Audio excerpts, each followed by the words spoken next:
kaalaman at teknolohiya, the most innovative products and solutions. Yan ang pakay natin dito. Dahil learning never stops. Dito sa The Future Energy Show Philippines 2022. Understand that solar energy is again booming in the industry, and the electricity tariff is, I think the whole world is experiencing the inflation rate. When you look at the energy bill, you will see the price like going higher and higher at a very crazy rate, and people are suffering because simply they just want to have a very comfortable life. So, for example, a lot of families in the Philippines, they want to have air conditioning units, which I think is something we're taking for granted for a long time. And now people are start realize that, whoa, oh my God, when I use the air conditioning unit, then I have to pay 2-3 times more. And in the future, in 2 or 3 years, it's going to be more. So what we're trying to do is to bring the technology and to help them to save the money on their energy bill with this simple technology. Yes, I think we make something that is good for the human being.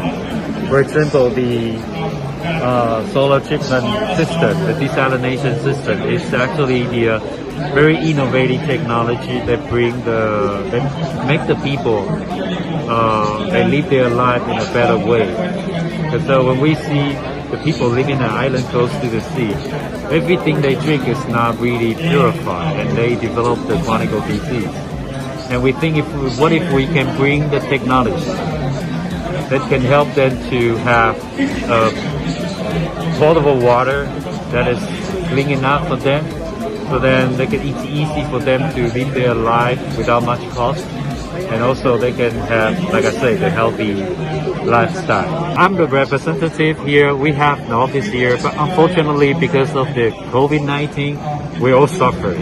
And basically, I'm not from here. I'm from Taiwan, and I'm grounded for as long as I can remember, starting to 2020.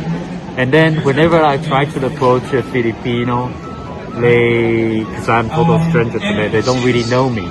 But now, here's the chance, because I'm here, basically sitting here or standing right here, just walking around waiting for you to have me introduce our products to you. And you will, when I'm listening to your needs, then I would know exactly what products we can, what products they can benefit you to make your life in a better way.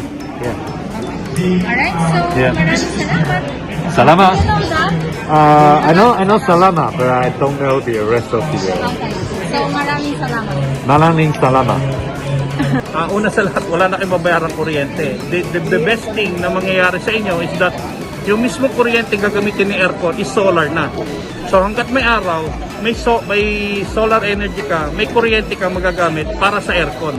Ang pagkakaiba lang ng DC sa AC is lahat kasi ng produkto natin sa Pilipinas o lahat ng ginagamit nating mga kitchen supply o yung kitchen equipment. Halimbawa na lang nung washing machine, microwave, basta lahat, AC yun. So dito, DC. Kasi ang solar panel is DC powered. So pag kinukuha yung power papunta ng solar panel, yung solar panel, ang ilalabas yung power is DC. So direct current. So dahil lahat ng makina natin o ginagamit natin sa Pilipinas is AC, kailangan natin ng inverter. Ito, hindi mo na kailangan inverter, direct DC ka na. So isang tipid, isang bagay na nakatipid ka doon. So ang pinakamaganda, kung gagamit kayo na sa mga solar water pump, ang aircon, direct DC ang pinakamagandang gamitin. Kasi it lessen your expenses. Kasi as in zero off grid na siya pag ginamit niya. Dinisay. Magagamit kapag walang araw. Siyempre, kaya na pag gabi, AC. So sa umaga baliktad. Sa umaga DC, sa gabi AC. Nung power niya.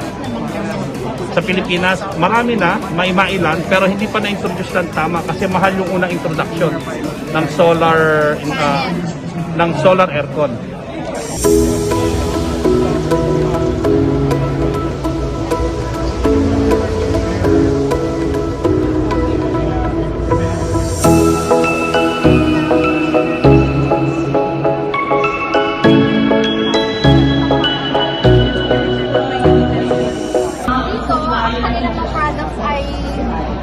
solar garden light, solar street light. Ito yung solar home lang. Pero pwede rin itong, sabi nga ni Ma'am kanina, pwede yung pang-camping, yung paglalabas ka para sa gabi, ayan. Pwede ito kasi ano siya, hand dish. Ito, tingnan natin. Ganito yung tsura. Ayan. Pwede nga ano, no? Parang thermos, no? Na maliit. Tapos, ito yung kanyang panel. Ito yung kuhanan mo siya ng sunlight. Tapos, saka mo siya i-charge after. Ang sabi kanina sa atin ay 7 to 8 hours and then, ayan. Meron pa ganyan. Meron din dito sa side. Magagaya mo pag mahilig ka sa mag-camping, pumunta sa